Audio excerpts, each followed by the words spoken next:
আসসালামু আলাইকুম ওয়া রাহমাতুল্লাহি ওয়া বারাকাতুহু। ওয়ালাইকুম আসসালাম ওয়া রাহমাতুল্লাহি ওয়া বারাকাতুহু। কেমন আছেন আপনারা? আলহামদুলিল্লাহ। আলহামদুলিল্লাহ আলহামদুলিল্লাহ নাহমাদুহু ওয়া নাস্তাঈনুহু ওয়া নাস্তাগফিরুহু ওয়া নাউযু বিল্লাহি মিন শুরুরি আনফুসিনা ওয়া মিন সাইয়্যাতি আ'মালিনা।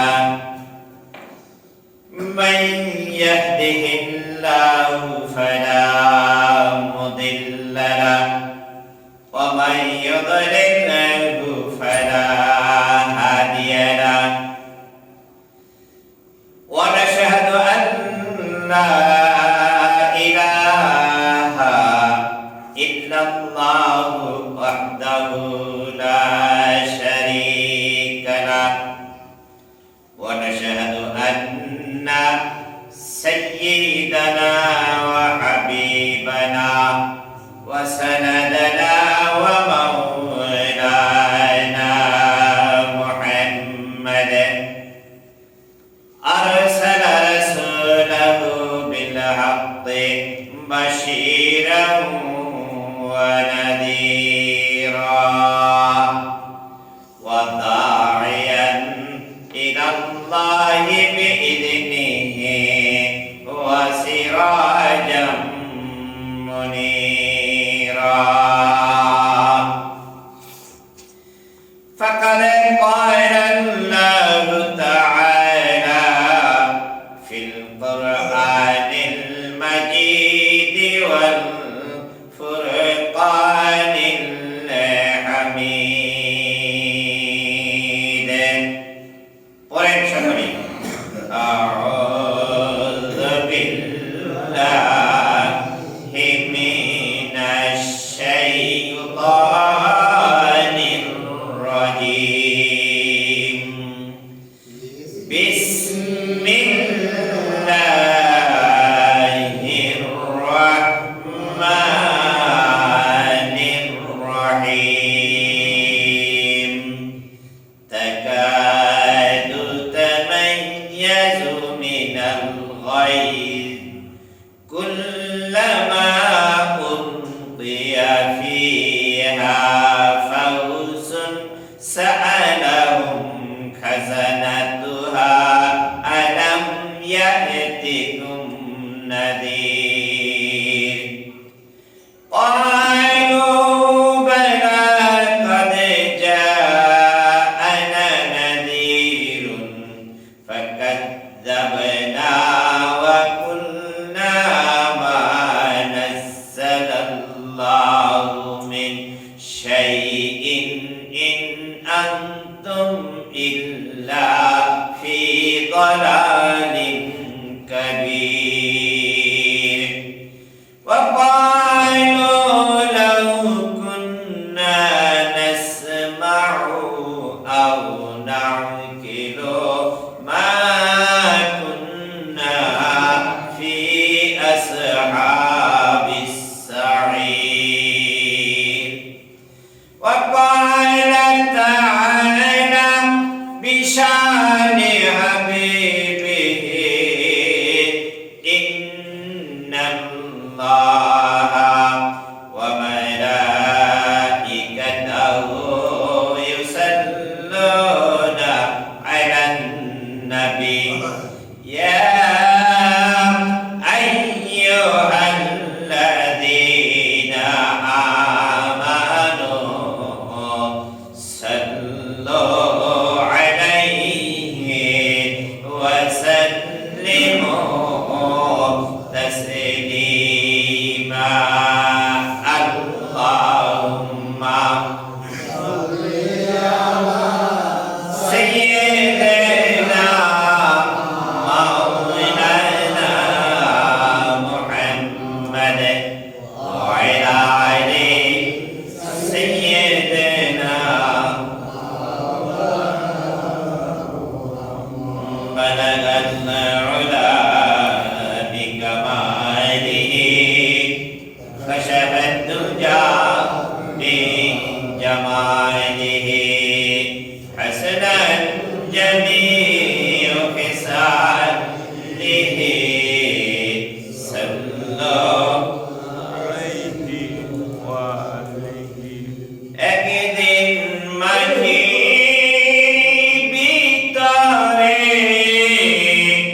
হবে ঘরে মন আমারে কেন বন্ধ দালান ঘর ঠিক না একদিন মাটির ভিতরে হবে ঘরে মন আমারে কেন বন্ধ দালানে ঘর প্রাণ পাখি উড়ে যাবে পিঞ্জর ছেড়ে দাঁড়াবে সবই রবে তুমি যাবে চলে প্রাণ পাখি উড়ে যাবে পিঞ্জর ছেড়ে দাঁড়াবে সবই রবে তুমি যাবে চলে বন্ধু বান্ধব যত মাতা পিতা তারা শত সকলেই হবে তোমারই পরে মন আমারে কেন বন্ধ দালানে ঘর ঠিক না আমরা যখন এই পৃথিবী ছেড়ে চলে যাব কন্যা কান্না করবে ছেলে কান্না করবে স্ত্রী কান্না করবে সবার কান্নার ডায়লগ গুলো থাকবে শুধু তার জন্য ঠিক না শুধু যে কান্না করবে তার জন্য কান্নার ডায়লগ গুলো হবে আমার জন্য কিছুই হবে না মেয়ে কানবে বাবা তুমি চলে গেলা আমাকে এখন কে দেখবে বলেন ঠিক না ছেলে কান্না করবে বাবা তুমি চলে গেলা আমার এখন কি হবে স্ত্রী কান্না করবে তুমি চলে গেলা আমাকে তো কিছুই বলে গেলা না কিন্তু আমার কি হবে এইটাই নদী কেউ কান্না করবে না মানে বললাম না ঠিক আছে কথা বলেন ঠিক আছে কিনা প্রাণ পাখি উড়ে যাবে পিঞ্জর ছেড়ে ধরা দেবে সবই রবে তুমি যাবে চলে বন্ধু বান্ধব যত মাতা পিতা তারা শত সকলেই হবে তোমারই পরে মন আমারে কেন বন্ধ দালানে ঘর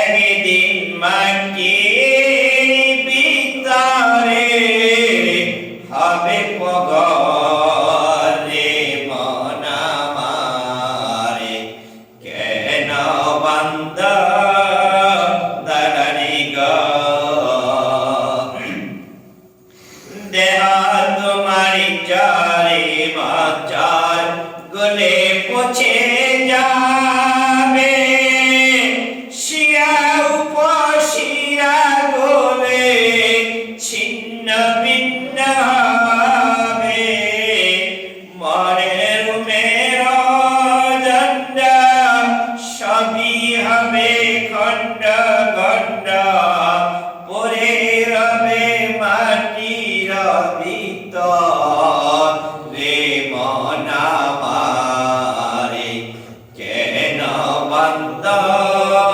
দালানে ঘর ঠিক না একদিন মাটি একদিন মাটির ভিতরে হবে ঘরে মন আমারে কেন বন্ধ দালানে ঘর এই বুড়ির জন্য গোসল করে ভালো করে সাবান দেই, ভালো ভালো সাবান দেই। আবার শীতকালে লোশন লাগাই, ক্রিম লাগাই, তেল লাগাই। এই বুড়ির কত যত্ন করি, ঠিক কি না? আর যখন প্রাণ পাখি বেরিয়ে যাবে আর যত্ন হবে না, এই গোশতগুলো আস্তে আস্তে খুশি খুশি পড়ে যাবে, সব শেষ হয়ে যাবে। এই বুড়ির যত্ন নিয়া কোনো লাভ হবে না, ঠিক কি না?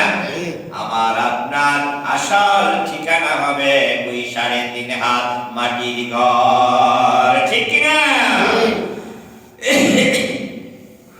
রূপের ওই গৌরবে সাজিয়েছ সাজে, সোনা দানা কত কি আর রাজকী পোশাক। যেদিন প্রাণ পাখি চলে যাবে সবই রবে পরে, সাথে দিবে মালিকিন কাপড়ে। মন আমার কেন বন্ধ দালালি ঘর?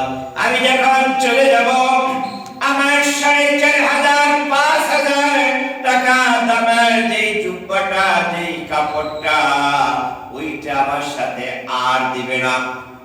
কথা বলেন, দিবে নাকি?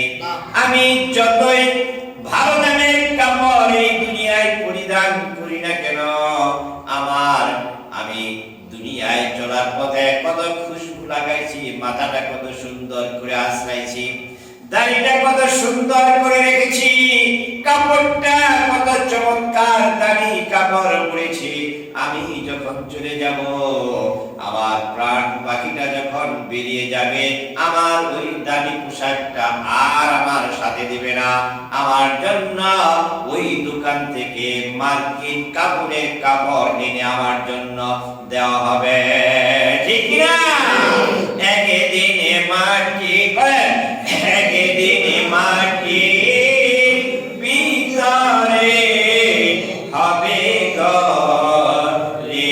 মন আমারে কেন বন্ধ দালালি ঘর? সম্মানিত ইমাম সাহেব, দিগার ওলামায়ে কেরাম, মুসলিয়ানে আজাম, যুবক ভাইয়েরা, পর্দার আড়ে শ্রবণরতা মা ও বোনেরা, আসসালামু আলাইকুম ওয়া রাহমাতুল্লাহি ওয়া বারাকাতুহু। আপনারা ভালো আছেন সকলেই? গত শুক্রবারে বলেছিলাম আগে আগে আসবেন, খুব গুরুত্বপূর্ণ কথা বলবো, মনে আছে আপনাদের? মহান রব্বুল ইজ্জাত ওয়াল জালালের দরবারে সকলে মিলে কালিমাতুশ শুকর আদায় করছি যে আল্লাহ আমাদেরকে আজ জুমার দিন জুমার নামাজ আদায়ের উদ্দেশ্যে আল্লাহর ঘরে আসার সুযোগ করে দিলেন। কার ঘরে? আল্লাহর ঘরে। জোরে বলেন, কার ঘরে? আল্লাহর ঘরে। যিনি সারা বিশ্বের মালিক, ঠিক কি না? মন্ত্রীদের মন্ত্রী, বাদশাহের বাদশা। আমরা বড় কারো বাসায় যেতে পারলে নিজের একটা ফুলানগিরি মনে করি, কথা বলেন না কেন? আমি যদি আজকে যদি প্রধান উপদেষ্টার বাসায় যেতে পারি, দাওয়াত পাই, কালকে আয়া এলাকাতে পাই প্রধান উপদেষ্টার বাসায় গেছিলাম, কথা বলেন, একটু ঘোরাঘুরি ভাব হবে না? আমরা যার ঘরে আসছি ইনি কি প্রধান উপদেষ্টার চাইতে ছিল? কথা বলেন না। তাহলে আমাদের একটা গৌরব ভাব আছে না? কথা বলেন না কেন? এই জন্য আলহামদুলিল্লাহ জোরে না আসতে, জোরে আলহামদুলিল্লাহ, রব্বানা লাকাল হামদ, হামদান কাসীরান তাইয়িবান মুবারাকান ফি। আমি গত শুক্রবারে বলেছিলাম যে আপনারা আগে আগে আসবেন। আমি গতানুগতিক কথা বলি, যা বলি পয়েন্ট কথা বলি, কিছু দেওয়ার জন্য চেষ্টা করি, আপনাদেরকে কিছু দিব এই আশায় বা স্টাডি করে আমি এখানে আসি আপনাদেরকে কিছু দেওয়ার জন্য। হতে পারে আমার এই কথা একজন যদি ধরে রাখতে পারে, হতে পারে এই ধরে রাখা আমার তো কোনো আমল নাই, আমার কিচ্ছুই নাই, কোনো আমল নাই, এলেম নাই, কালাম নাই, হতে পারে ওই একজনকে যদি আল্লাহ তাআলা আমাকে মাফ করে দিবেন। বলতেছিলাম এই পৃথিবীর শান্তির জন্য, মানুষের শান্তির জন্য আল্লাহ তাআলা 14টা কর্মসূচি দিয়েছেন। কয়টা? 14টা। যেটা বলেন কয়টা? 14টা। আর বিএনপি এই দেশের শান্তির জন্য কর্মসূচি দিলেন কয়টা? 31টা। বলেন বলেন 31টা। আমি তাদের মন্দ বলছি নাকি? আবার আপনারা মাইন্ড করেন, আমি মন্দ বলছি। তারাও এই দেশকে শান্তির জন্য 31টা কর্মসূচি দিয়েছেন। এই পৃথিবীটা বানাইছেন কে? আল্লাহ। যারা বলেন আল্লাহ। এই পৃথিবীটা যেহেতু আল্লাহ বানাইছেন, আর এই পৃথিবীর শান্তির জন্য ফর্মুলা তিনি ভালো জানবেন। কথা বলেন ঠিক কিনা? এই পৃথিবী যেহেতু আল্লাহ বানাইছেন, এই মানুষ কেমনে শান্তিতে থাকবে, শান্তিতে ঘুমাতে পারবে, শান্তিতে তার কামাই রোজগার হবে, ভাই ভাইয়ের মধ্যে মারামারি হবে না, কাটাকাটি হবে না, স্বামী স্ত্রীর মধ্যে গোলমাল হবে না, সন্তান পিতার মধ্যে কোনো মারামারি হবে না, মন মালিন্যতা হবে না। যেই কর্মসূচিগুলো দিলে, এই কর্মসূচিগুলো আল্লাহ ছাড়া আর কেউ জানে না, ঠিক না? এই জন্য আল্লাহ রাব্বুল আলামিন কর্মসূচি দিয়েছেন কয়টা? 14টা। শেষ করতে হবে। কর্মসূচি দিয়েছেন কয়টা? 14টা কর্মসূচি যদি আমরা মেনে নেই, তাহলে আমার পারিবারিক সমাজ থেকে নিয়ে রাষ্ট্রীয় সমাজ পর্যন্ত শান্তি আর শান্তিতে ভরে যাবে, ঠিক কি না? এক নাম্বার কর্মসূচি আমি ওইদিনকে বলেছি, ওয়াকাযা রাব্বুকা আল্লা তা'বুদু ইল্লা ইয়্যাহু। ও পৃথিবীর মানুষ, তোমরা দাসত্ব করবা, গোলামি করবা, উপাসনা করবা একমাত্র আল্লাহ। বলেন একমাত্র আল্লাহ। আল্লাহ ছাড়া কারো কোনো দাসত্ব করা যাবে না। না। এক নম্বর কর্মসূচি।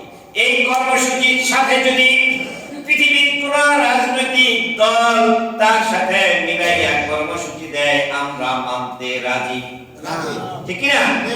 আর যদি এই কর্মসূচির সাথে কোন দলের, কোন জাতির কর্মসূচি না থাকে, যেহেতু আমরা আল্লাহর বান্দা, আল্লাহর গোলাম, আল্লাহর গোলাম হইয়া আল্লাহর কর্মসূচির বাহিরে অন্য কারো কর্মসূচি মানতে, ঠিক আছে তো? মানুষ আজকে আল্লাহর কর্মসূচিকে বাদ দিয়ে মানুষের তৈরি করা কর্মসূচির পিছনে ঘোরার কারণে ছেলে বাবার মধ্যে মিল নাই, স্বামী আর স্ত্রীর মধ্যে মিল নাই, স্বামী তার স্ত্রীকে কত কিছু ভরণ পোষণ দেয়, নিজে না খাইয়া স্ত্রীকে খাওয়ায়, তারপরও স্ত্রী পরকিয়া করে। কথা বলেন আছে না নাই? সম্মানিত ভাইরা, এক নম্বরে দাসত্ব করতে হবে আল্লাহ। যেটা বলেন আল্লাহ। 2 নম্বর কর্মসূচি আজকে বলবো, ওই 1 নম্বরের ব্যাখ্যা আর করব আজকে। 2 নম্বরের কর্মসূচি হলো ওয়াবিল ওয়ালিদাইনি ইহসানা ইম্মা ইয়াবলুগান্না ইনদাকাল কিবারা আহাদুহুমা আও কিলাহুমা ফালা তাকুল লাহুমা উফিন ওয়ালা তানহারহুমা ওয়া কুল লাহুমা কাওলান কারীমা। আল্লাহু আকবার। আল্লাহ রাব্বুল আলামিন বলেন, 2 নম্বর কর্মসূচি তোমাদের জন্য দিলাম পৃথিবীর মানুষ, শুনে রেখো, তোমার মা বাবার সাথে সবচেয়ে ভালো ব্যবহার করা লাগবে। সুবহানাল্লাহ। সবচেয়ে ভালো ব্যবহার কার সাথে? জোরে বলেন। মা বাবার সাথে যদি সন্তান ভালো ব্যবহার করে, সুন্দর ব্যবহার করে, এই সংসারটার চাইতে শান্তির সংসার আর হতে পারে না, ঠিক কি না? সম্মানিত ভাইয়েরা আমার, এই কর্মসূচি আজকেকার জামানায় অধিকাংশ বাড়িতে নাই। কি বলেন? আজকে ছেলে কামাই করে, ছেলে রোজগার করে, বাবা এতিমের মতো ছেলের কামাইয়ের দিকে তাকায়া থাকে। বানিয়ে বললাম না, ঠিক আছে? আমাকে 10টা টাকা দাও, 20টা টাকা দাও, 50টা টাকা দাও। ইতিমের মতো বাবা সন্তানের কাছে যাওয়া লাগে, আর ছেলেও বাবাকে টাকাটা দেয়, মনে হয় করুণা করলো। কথা বলেন? ও ভাই, তুমি ভালো করে শুনে রাখো, তোমার যেই দিন কামাই ছিল না, তোমার যেই দিন রোজগার ছিল না, ওই দিন তুমি স্কুলে যাবার সময় 10টা টাকা চেয়েছ, 20টা টাকা চেয়েছ, 100 টাকা চেয়েছ। ওই অতীতের দিকে তুমি লক্ষ্য করো, তোমার বাবা সেদিন তোমাকে করুণা করছিল না, ভালোবেসে দিয়েছিল? তোমার বাবা যদি তোমাকে ভালোবেসে এই টাকাটা দিয়ে থাকে, আমি আপনাদের কাছে জানতে চাই, সরল করে জবাব দিবেন। আপনি যে আপনার ছেলেকে ছোট্টবেলায় ছেলেকে যে টাকা দেন, নাতিকে যে টাকা দেন, এই টাকাটা দেওয়া আপনার কাছে কি ভালো লাগে না কষ্ট লাগে? ভালো লাগে। ভালো লাগে না? আহা, আল্লাহ তাআলার এই শরীয়ত, এই বিধান, কত চমৎকার বিধান আল্লাহ তাআলা দিয়েছেন।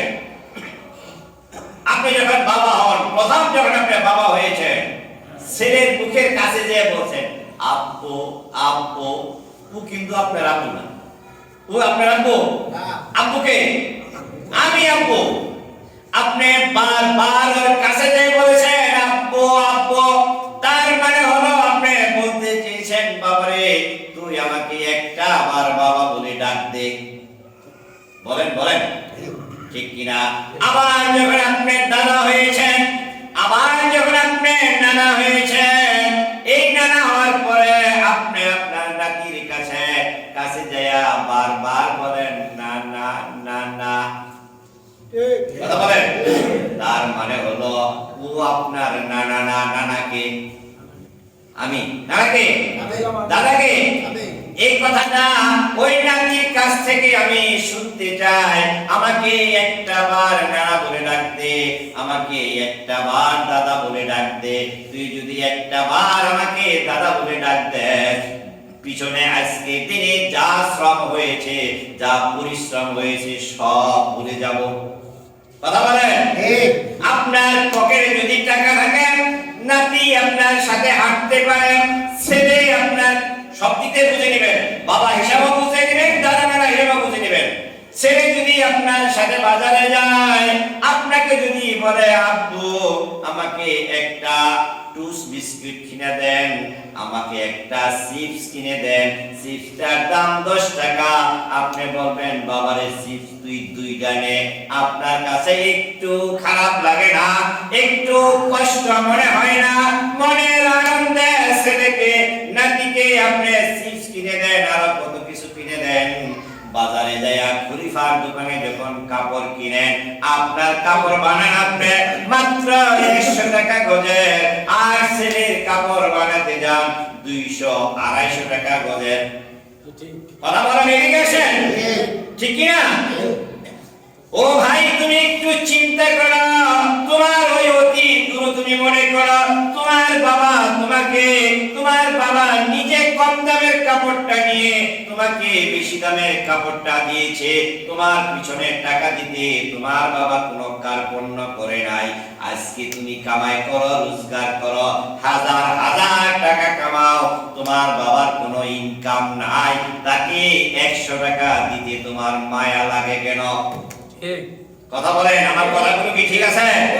সম্মানিত ভাইরা আমার, এই কথাটাই আল্লাহ রাব্বুল আলামিন বলেন, ওয়া বিল ওয়ালিদাইনি ইহসানা ইম্মা ইয়াবলুগান্না ইনদাকাল কিবারা আহাদুহুমা আও কিলাহুমা। তোমার মা অথবা তোমার বাবা যখন বার্ধক্যে পৌঁছে যায়, সব চাইতে ভালো ব্যবহার করা লাগবে তোমার মা বাবার সাথে। সুবহানাল্লাহ। এটা কি সওয়াবের কাজ না ইবাদত? জোরে বলেন, হুকুম কার? আল্লাহ। জোরে বলেন, হুকুম কার? আল্লাহ।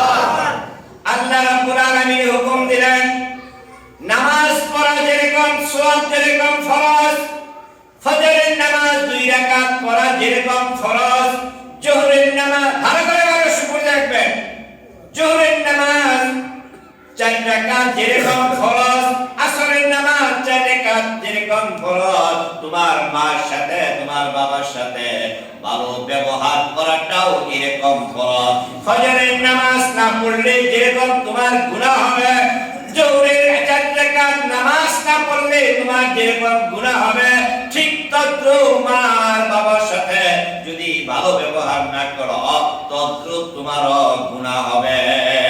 আমি কি বুঝাতে পেরেছি?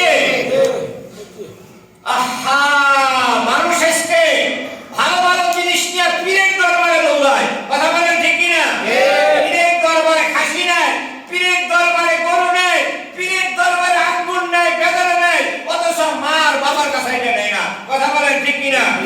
আপনি ভালো করে বুঝে রাখেন, ভালো টাকা পয়সা আপনার নাই, অত সমর্থ আপনার নাই, আপনি বিকাল বেলা আধা কেজি অথবা 1 পোয়া আঙ্গুর কিনে মার কাছে যাইয়া বসেন, মাকে বলেন, মা তুমি কি আঙ্গুর খাইবা? মা বলবে, না রে বাবা, আমার খেতে ইচ্ছা করে না। আপনি বলেন, মা এই তো আমি তোমার জন্য একটু আঙ্গুর এনেছি, একটু খাও। হ্যাঁ, একটু খাও। আপনি যদি আপনার হাতে একটা আঙ্গুর আপনার মার মুখে উঠাইয়া দেন, আপনার বাবার মুখে উঠাইয়া দেন, 1টা 2টা 3টা সর্বোচ্চ 5টা আঙ্গুর খেতে পারবে, এর চেয়ে বেশি পারবে না। কথা বলেন ঠিক কিনা? এর চাইতে বেশি না। আপনার হাতে যদি আপনি আপনার বাবাকে আপনার মাকে 2-4টা আঙ্গুর মুখে উঠাইয়া দেন, এই পৃথিবী দিয়া দিলাও যতটুকু মা খুশি হইত, তার চাইতে বেশি খুশি হবে আপনার মা মাত্র 3টা-4টা আঙ্গুর খাইয়া। কথা বলেন ঠিক কিনা? করা যাবে এটা? কি বলেন, করা যাবে? মা বাবা কার কার আছে একটু হাত উঠিয়ে দেখান তো, কার কার আছে? আল্লাহ কবুল করেন, সকলে বলেন আমিন। এটা জান্নাত মনে করবেন। আপনি এই মা বাবাকে কি মনে করবেন? বলেন করেন, জান্নাত মনে করবেন। বিশ্বনবী বলেন, রিদার রাব্বি রিদাল ওয়ালিদাইনি ওয়া গাদিবার রাব্বি গাদিবাল ওয়ালিদাই। মা বাবা যদি খুশি থাকে জান্নাত আর আপনার রব খুশি থাকবে, আর মা বাবা যদি অসন্তুষ্ট থাকে তোমার জন্য তোমার রব অসন্তুষ্ট থাকবে। সুবহানাল্লাহ। বেশি নামাজ পড়া, বেশি রোজা রাখা, মা বাবার অসন্তুষ্ট রাখা কোনো লাভ নাই, কোনো লাভ নাই। আপনার জান্নাত আপনার বাড়িতে। এখন অনেকেই প্রশ্ন করবেন, হুজুর আমার মা নাই, আছে না? আছে না প্রশ্ন? এমন কোন সাইড নাই ইসলাম আপনাদেরকে রেখে দেয় না, এমন কোন সাইড নাই। আচ্ছা, আমি আপনাদের কাছে জিজ্ঞেস করি, আপনার মা আপনার বাবা আপনারা কি বলে ডাকে? বাবা বলে না? হ্যাঁ, বাবা। ছোটবেলায় আমার মেয়ে আমার ছেলে যখন ছোট ছিল, দেখতাম আমার মা বলতো, ছেলেকে বলতো এটা আমার আব্বু, আবার ছেলে বলতো আমার আব্বু, দুজনের মধ্যে লাগতো। বুঝলেন কথাটা? মা বলতো আমার আব্বু, ছেলে বলতো আমার আব্বু। আমি বলতাম, না বাবা, তোমার বুঝির আব্বু আমি, তোমারও আব্বু আমি। খুশি দেখেন? ও ভাই, আপনার মা আপনার বাবা আপনাকে আব্বু বলে ডাকে, আসলে কি আপনি আব্বু নাকি? আপনি আব্বু না, আপনাকে আব্বু বলে আপনার মা আপনার বাবা ডাকে, তার মানে এটা বুঝাতে চাই আপনার ছেলের জন্য আপনার মেয়ের জন্য যেই ভালোবাসাটা, যেই খরচটা আপনি করবেন, ওই খরচটা আপনার মার জন্য করা লাগবে, আপনার বাবার জন্য করা লাগবে। ঠিক কি না? আজকে অনেক জায়গায় দেখা যায়, অনেক জায়গাতে দেখা যায় বহু 500 টাকার জিনিস চাইলে দিতে দ্বিধা করে না, আর মা যদি মাত্র 10 টাকার জর্দা চাই এটা দিতে দ্বিধা করে। মানে বললাম, এগুলো ভুলে যাবেন ভাই, এই জিনিসগুলো ছেড়ে দিতে হবে, মূল্যায়ন করতে হবে মাকে বাবাকে। রাজা ইনশাআল্লাহ সবাই। এটা 2 নম্বর কর্মসূচি কার? আল্লাহ। জিলা বলেন কার? আল্লাহ। আজকে আর কর্মসূচিতে হাত দিব না। 14টা কর্মসূচি তো আমার অনেকগুলো কথা আজকে নিয়ে আসছেন, অনেকগুলো কথা। কি দেখে আসলেন, রাসূল কি দেখে আসলেন, এগুলো নিয়ে আজকে কিছু আলোচনা করব। শুনতে রাজি আছেন তো আপনারা? সবগুলো কথাই খুব জরুরি না? কি বলেন, জরুরি না? আজকে আমরা শুনবো কি কি দেখে আসলেন।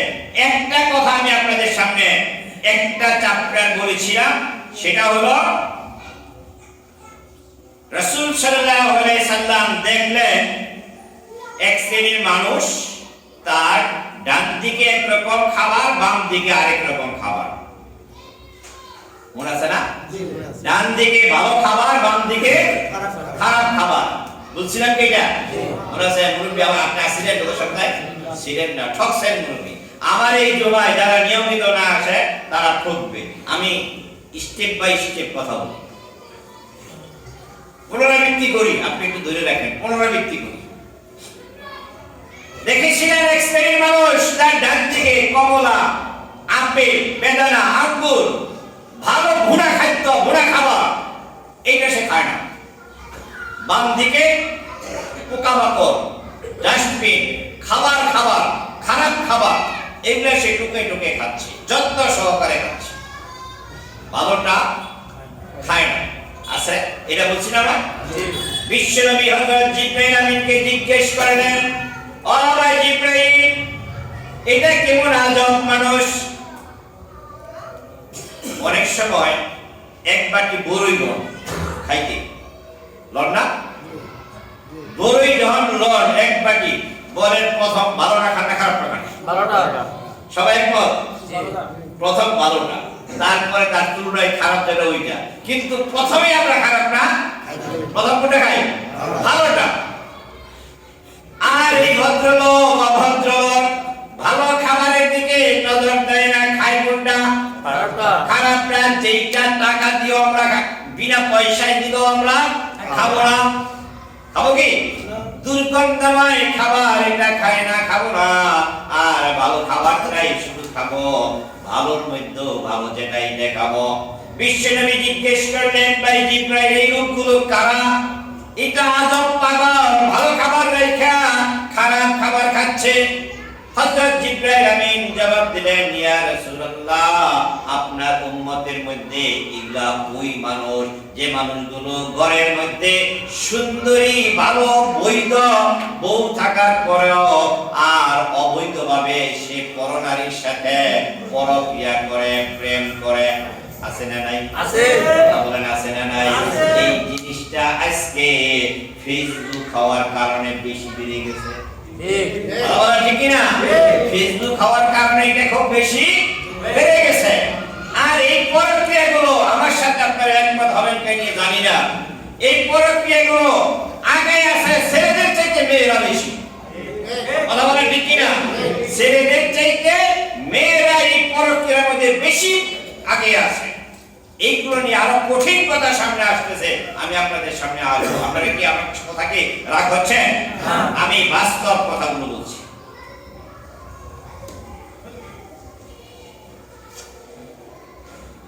দুই নম্বরে বিশ্বনবী দেখলেন এক শ্রেণীর মানুষ ফসল বুনতেছে, আবার সাথে সাথে এটা উঠাইয়া ঘরে নিচ্ছে। সুবহানাল্লাহ বলবেন না? আপনারা একটা আম গাছ লাগান, কতদিন লাগে? 2 বছর, কমপক্ষে 2 বছর ওয়েট করতে হয়। ধান রোপণ করছেন 6 মাস, কি বলেন? ঠিক কিনা? একটা আঙ্গুর গাছ লাগাইছেন 2 বছর ওয়েট করতে হয়। পেঁপে গাছ লাগাইলেও বেশ 2-4-5 মাস অপেক্ষা করতে হয়। বিশ্বনবী দেখলেন এক শ্রেণীর মানুষগুলো ফলের গাছ লাগাইয়া যাচ্ছে, এক দিক দিকে লাগিয়ে যাচ্ছে, লাগানোর সাথে সাথে গাছের মধ্যে থোকা থোকা ফল ধরতেছে। আবার সাথে সাথে এই ফলগুলো কেটে ঘরে নিচ্ছে, সাথে সাথেই লাগাচ্ছে, সাথে সাথে কাটতে পারছে, সে ঘরে নিতে পারছে। বিশ্বনবী জিজ্ঞেস করলেন, ও ভাই জিবরাইল, এই মানুষগুলো কি তাজ্জুব মানুষ? আল্লাহর এত প্রিয় বান্দা কেমনে হলো গাছ লাগায় সাথে সাথেই ফল হয়ে যায়? সুবহানাল্লাহ। হযরত জিবরাইল আমিন জবাব দিলেন, ভালো করে শুনেন। হযরত জিবরাইল আমিন জবাব দিলেন, ইয়া রাসূলুল্লাহ, আপনার উম্মতের মধ্যে এগুলা ওই মানুষ যে মানুষগুলো আল্লাহর আইন বাস্তবায়নের জন্য চেষ্টা করেছে, রক্ত দিয়েছে, শ্রম দিয়েছে, শুধুমাত্র আল্লাহর সন্তুষ্টির জন্য আর কারো সন্তুষ্টির জন্য নয়।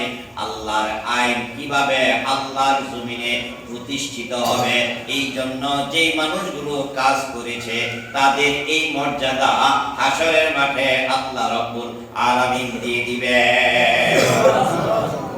আমরা রাজি আছি নি? কারা কারা রাজি আছি? দুহাত তুলে দেখেন, আল্লাহ কবুল করেন, সকলে বলেন আমিন। এই দেশে কিছু মানুষ আন্দোলন করে, এদিকে আসেন, কিছু মানুষ আন্দোলন করে, চেষ্টা করে শেখ মুজিবের আদর্শ বাস্তবায়নের জন্য। ঠিক মিথ্যা বললাম? আমি এই দিকটা বলবো, আপনারা আমার সাথে একমত হতেও পারেন, নাও হতে পারেন, কেউ মন্দ বলতে পারেন, কেউ ভালো বলতে পারেন। একদিনকার ব্যবধানে, একদিনের ব্যবধানে ক্ষমতা ছাড়ার পরে 300 এমপি সহ দেশ ছেড়ে দিল। কথা বলেন কেন? আর যেগুলা রয়ে গেল এই গাধারা এখনো ওই ভারত থেকে কিছু কর্মসূচি দেয়, এখানে রয়ে লাভ হয়। আরে বেটা, তোদের তো বোঝা উচিত ছিল, তবে ভিত্তিতে এটা বুঝতে নেওয়া দরকার যেই মানুষটা লক্ষ লক্ষ কোটি কোটি টাকা নিয়ে, তার বংশ নিয়ে, তার শরীর নিয়ে আমাদেরকে ফেলে সাগরে বাসায় রেখে চলে গেল, আজকে কেন আমরা তার কথায় ভাবলাম? ঠিক না? বলতেছিলাম এক শ্রেণীর মানুষ লড়াই করে, চেষ্টা করে শেখ মুজিবের আদর্শ বাস্তবায়নের জন্য। এক শ্রেণীর মানুষ লড়াই করে লেলিনের কর্মসূচি বাস্তবায়নের জন্য। এক শ্রেণীর মানুষ লড়াই করে জিয়াউর রহমানের আদর্শ বাস্তবায়নের জন্য। আর এক শ্রেণীর মানুষ লড়াই করে বিশ্বনবী মুহাম্মদ রাসূলুল্লাহ সাল্লাল্লাহু আলাইহি ওয়াসাল্লামের আদর্শ বাস্তবায়নের জন্য। কথা বলেন ঠিক কিনা? আমরা কার আদর্শ বাস্তবায়নের চেষ্টা করব? জোরে বলেন, কার আদর্শ? হাত উঁচু করে দেখান, আল্লাহ তুমি কবুল করো, সকলে বলেন আমিন। হাত নামান। আল্লাহু আকবার, আল্লাহু আকবার। তাহলে আমরা 2 নাম্বারটা পাইলাম। কি পাইলাম? যে মানুষ ফল বুনতেছে, ফসল বুনতেছে, সাথে সাথে কাটতেছে। এই মর্যাদারা আল্লাহ তাআলা তাদেরকে দিবেন যারা আল্লাহর আইন বাস্তবায়নের জন্য লড়াই করবে, চেষ্টা করবে। ঠিক আছে? আমরা চেষ্টা করব ইনশাআল্লাহ। ইব্রাহিম আলাইহিস সালাতু ওয়াস সালাম, ইব্রাহিম আলাইহিস সালাতু ওয়াস সালাম আগুনের মধ্যে পড়ে গেছে। চতুর্দিকে আগুন ধাউ ধাউ করে জ্বলতে তার কাছে যাইতেছে। ফেরেশতারা দেখতেছে, ফেরেশতারা কান্নায় অস্থির হয়ে গেছে। জিবরাইল আমিন বলতেছে, হে আল্লাহর নবী, আগুন তো দোলবৈশা, আমার তো কলিজায় মানে না, একটু পরে আপনাকে আগুন ধরবে। নমরুদের আগুন একটু পরে আপনাকে স্পর্শ করবে, আমার তো কলিজায় মানে না। আমার ক্ষমতা আছে কিন্তু ওয়ার্ডার নাই, আমি ওয়ার্ডার ছাড়া কিছু করতে পারি না। আপনি খালি আমাকে একটু বলেন, আমার একটা পাখা দিয়া সমুদ্রের যত পানি আছে সব পানি আইনা নমরুদের আগুন 1 সেকেন্ডে নিভে দিব। কে বললেন? জিবরাইল। কে বললেন? জিবরাইল। বিশ্বনবী হযরত ইব্রাহিম আলাইহিস সালাম তো জবাব দেন, ও জিবরাইল, আমি কি কোনো অন্ধ আল্লাহর ইবাদত করি নাকি? তুমি যেরকম দেখতেছ আগুন আমাকে স্পর্শ করবে, এটা তো শুধু তুমি দেখো না, আমি ওই আল্লাহর ইবাদত করি, ওই আল্লাহর চোখের বাহিরে নাকি এটা? আমার আল্লাহ কি দেখে না আমি আগুনে পুড়ে যাব? এটা কি আল্লাহ দেখে না? আমার আল্লাহ যদি আমাকে এই আগুনে পুড়াইয়া খুশি থাকে, রাজি থাকে, জিবরাইল জেনে রাখো আমি ইব্রাহিম এই আগুনে পুড়েও খুশি আছি। সুবহানাল্লাহ। কেউ শুনলেন না, একজন শুনেছে। তিনি কে? আল্লাহ। আল্লাহ বলে দিলেন, ও আগুন, আমার বন্ধু পরীক্ষায় পাস, কুল্না ইয়া নারু কুনি বারদান ওয়া সালামান আলা ইব্রাহিম।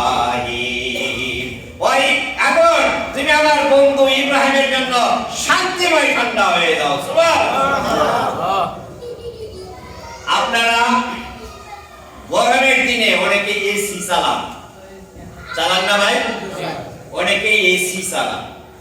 বেশি ঠান্ডা হইলো কষ্ট, বেশি গরম হইলো, আমি কি ঠিক ভাই? বাচ্চারা কথা বলবো না। আমার কথায় যদি কারো প্রশ্ন থাকে পরে প্রশ্ন করবেন। বেশি ঠান্ডা হইলো বলেন কষ্ট, বেশি গরম হইলো কষ্ট।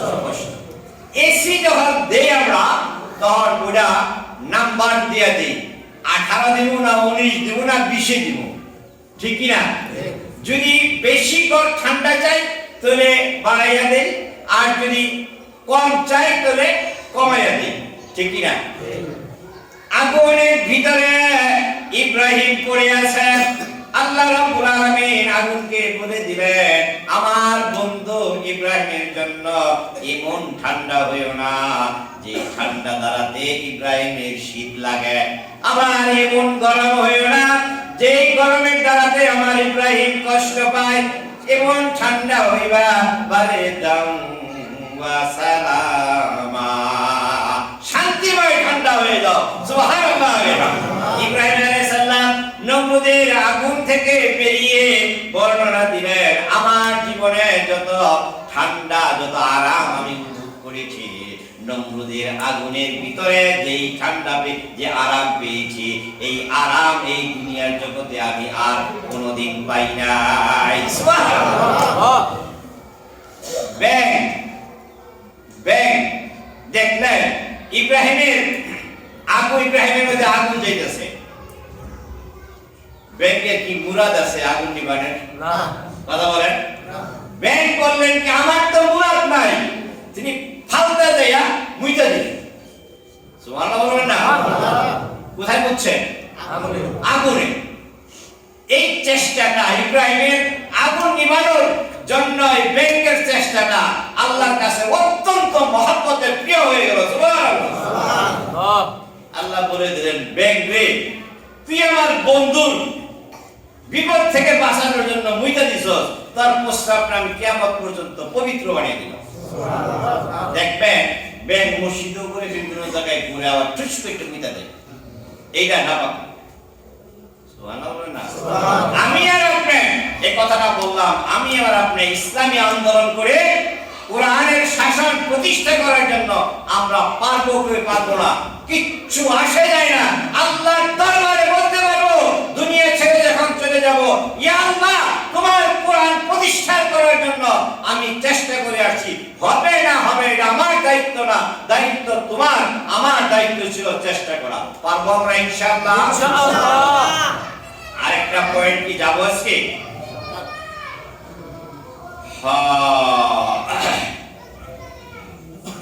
আরেকটা পয়েন্ট বলি। 3 নাম্বার, সেদিন জান্নাত আল্লাহর কাছে বলবে। কে বলবে? জান্নাত আল্লাহর কাছে বলবে, ইয়া রাব্বি আতিনি বিমা ওয়া'আদতানি, ও আল্লাহ আপনি আমাকে ওই মানুষগুলো আমার মাঝে দিয়ে দেন যে মানুষগুলোর জন্য আপনি আল্লাহ ওয়াদা দিয়েছিলেন। সুবহানাল্লাহ। আল্লাহ রাব্বুল আলামিন বলবেন, ফাকালাল্লাহু কুল্লু মুসলিমিন ওয়া মুসলিমাতিন ওয়া মুমিনিন ওয়া মুমিনাতিন ওয়া মান আমানা বি ওয়া রুসুলি ওয়া আমিলা সালিহান ওয়া লাম ইউশরিক বিহি শাইআ। আল্লাহু আকবার। আল্লাহ বলবেন, ও জান্নাত, ও বেহেশত, তুমি শুনে রাখো, তোমার জন্য প্রত্যেক মুসলমান নর এবং নারী, প্রত্যেক মুমিন নর এবং নারী, এবং যারা আমার উপরে ঈমান এনেছে, আমার রাসূলের উপরে ঈমান এনেছে আর ভালো কাজগুলো করেছে, যতই ভালো কাজগুলো করুক, ওয়ালাম ইউশরিক বিহি শাইআ, এই ভালো কাজগুলোর মধ্যে আমার বান্দারা কোনো শিরক করে নাই। এতটুকু আজকে রাখবো। তাহলে আমরা ভালো কাজ যা করব সব শিরক মুক্ত। কে মুক্ত? জোরে বলেন, কে মুক্ত? শিরক মুক্ত। শিরক যুক্ত কোন আমল আল্লাহর দরবারে গ্রহণযোগ্য হবে না। দেখে দেখে করব। আরেকটা জিনিস আমি বলে রাখি, আজকে লোকজন কি কম নাকি? ভবিষ্যতে নেই। কি দেশে বসবাস করি। আপনার শত্রু, আপনার যে শত্রু যদি ঝগড়া লাগে, মারামারি করে, কই দেয় মার? এহেনে দেয়, এহেনে দেয়, এহেনে দেয়, মাথায় দেয়। কথা বলেন ঠিক কিনা? মানুষ মানুষের শত্রু হইলে যদি ঝগড়া লাগে, বাইরে বাড়ি লাগে, কিছু বুদ্ধিমান মানুষ আছে তারা মাথায় বাড়ি দিতে চায় না। মাথায় বাড়ি দিলে ওরা মার্ডারের মামলা করবে। কথা বলেন ঠিক কিনা? হাতে পায়ে ঠেঙ্গে যথেষ্ট মারে, মাথায় মারতে চায় না। আর মাথায় মারলেই ও বুঝে আমি মার্ডারের মামলায় পড়ব। কিন্তু ও আপনার দেখা শত্রু। একজন শত্রু আছে যে আপনি তাকে দেখতে পারেন না। আর যে শত্রু, এই শত্রু আল্লাহ তাআলা বলে দিলেন সেই তোমাদের সবচেয়ে বড় শত্রু, প্রকাশ্য শত্রু। নাম কি? বুঝতে পারছেন তো নাকি? শয়তান। ইন্নাহু লাকুম আদুউম মুবিন।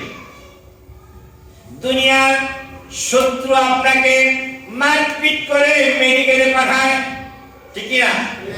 দুনিয়ার শয়তানের কাছে, দুনিয়ার শত্রুর কাছে যদি আপনি মার খান, পিটানি খান, ভালো হওয়ার জন্য কোথায় যান? কোথায় ভর্তি করে? মেডিকেলে। মেডিকেল থেকে আপনাকে চিকিৎসা করে বাড়ি এনে দেয়। ও ভাই, শয়তান যদি আপনাকে আক্রমণ করে, এই আক্রমণ দেখা যাবে না, মাথায় করে না, বুকে করে না, হাতে করে না, পায়ে করে না। এই শয়তান আপনাকে আক্রমণ করে ইউওয়াসউবিসু ফি সুদুরিন নাস। আল্লাহু আকবার। এই শয়তান আপনাকে, এই শত্রু আপনাকে আক্রমণ করে অন্তরের মধ্যে, হৃদয়ের মধ্যে। আর এই আক্রমণ করার পরে এইটা যদি লেগে যায়, আপনার জায়গা হবে জাহান্নাম। নাউযুবিল্লাহ মিন যালিক। শয়তান যদি আক্রমণ করে, আক্রমণ করলো কিনা এটা কিভাবে বুঝবেন? এটা আজকে বলবো না। করলো কিনা এটা কিভাবে বুঝবেন? এটা আজকে বলবো না, আগামী শুক্রবারে বলবো। শুধু এতটুকু বলে রাখবো, শয়তান যদি আপনাকে আক্রমণ করে, এই শয়তানের আক্রমণ থেকে বাঁচার জন্য একটা হাতিয়ার আছে, একটা অস্ত্র আছে। বলবো নাকি? বলেন। এই অস্ত্রটা বলে দিই। হ্যাঁ, নেবেন তো? কারা কারা নেবেন? এই অস্ত্রটা হলো, শয়তান যখনই আক্রমণ করবে, অর্থাৎ ভালো কাজগুলো আপনার কাছে ভালো না লাগবে, কোরআন যদি ভালো না লাগে, কোরআনের কথা যদি ভালো না লাগে, নামাজ ভালো না লাগে, নামাজ সম্পর্কে, আল্লাহ সম্পর্কে যদি মনের ভিতরে, মাথার ভিতরে যদি খারাপ কোনো চিন্তা এসে যায়, আর যদি কোনো গুনার কাজের দিকে চিন্তা এসে যায়, সাথে সাথে পড়তে হবে আস্তাগফিরুল্লাহ রাব্বি মিন কুল্লি যামবিন ওয়া আতুবু ইলাইহি লা হাওলা ওয়ালা কুওয়াতা ইল্লা বিল্লাহিল আলিয়্যিল আযীম। পারা যাবে না? এই অস্ত্রটা সবাই নিয়ে যাবেন। দৈনিক দৈনিক আপনারা এই আস্তাগফিরুল্লাহ করবেন 100 বার। কয়বার? 100 বার। পড়া যাবে ইনশাআল্লাহ। আল্লাহ রাব্বুল আলামিন আমাদেরকে এই ভালো কাজগুলো করার তৌফিক দান করেন। সকলে বলেন আমিন। জান্নাত আপনারা যাদেরকে চাইতেছে তার সম্পর্কে বিশদ বর্ণনা আল্লাহ যদি আমাকে বাঁচিয়ে রাখে আগামী শুক্রবার দেব ইনশাআল্লাহ। আমরা সকলেই কথা শুনি, কথা বলি একজনের সন্তুষ্টির জন্য, তিনি আল্লাহ। তিনি আল্লাহ। আমরা এই দুনিয়ায় থাকতে পারবো কি না? এই মসজিদ আমি আজকে দেখলাম বাইরে খুব সুন্দর রং করেছে, আর দোতলা পর্যন্ত উঠেছিলাম, 3 তলায় তারা কি বলে টাইলস করার জন্য চেষ্টা করতেছে। এই মসজিদগুলো পৃথিবীর সবকিছু ধ্বংস হয়ে যাবে। ইসরাফিল আলাইহিস সালাম যখন সিংহায় ফুৎকার দিয়েছে